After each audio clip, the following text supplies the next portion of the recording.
Still waters in the Persian Gulf are running deep as the U.S. blockade on Iranian ports and Iran's attack threats in the Strait of Hormuz have both sides at a solid stalemate. CENTCOM Commander Admiral Brad Cooper heading to the White House to meet with President Trump and his national security team. What tactics are on the table to push Iran to make a deal and get seaborne traffic moving again?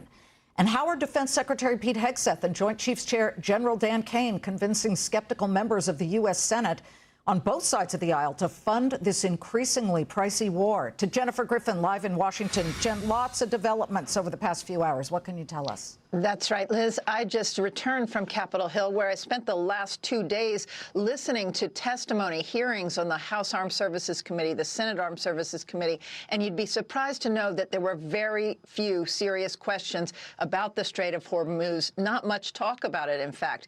This is the first time that Secretary Hegseth has testified publicly before the Senate Armed Services Committee in over a year, and first time since the Iran war began more than 60 days ago. For a second day, there were more fireworks and name-calling than substance about the war strategy and cost.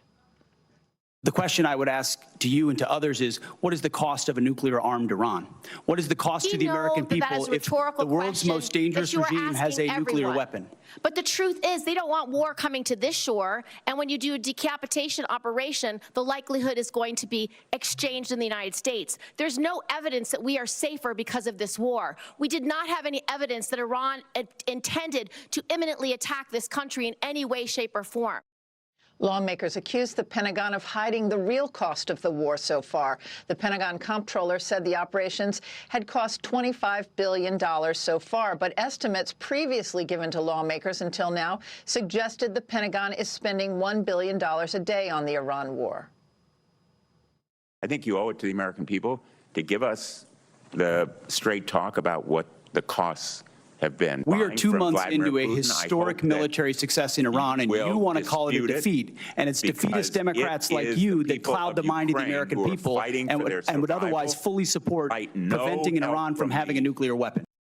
It got more heated from there. Secretary Hegseth denied a Financial Times report that his broker was making trades on his behalf based on insider information.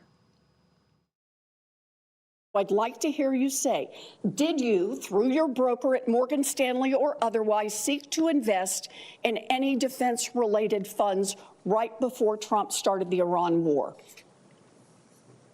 I'll give it to you as a big, fat negative. Then let me ask you a second question. Is your broker getting your personal sign-off on any investment in individual stocks? Bigger, fatter negative. Secretary Hegseth will be at the White House later today alongside Admiral Cooper and General Kane to talk about the Strait of Hormuz and also that hypersonic weapon that we've heard is going to be deployed. Liz? Yeah, we want to know the strategy. There's a lot of other, I listened for 2 days and I didn't get much of anything. Yeah, I can imagine. Jen, thank you very much. Jennifer Griffin. And by the way,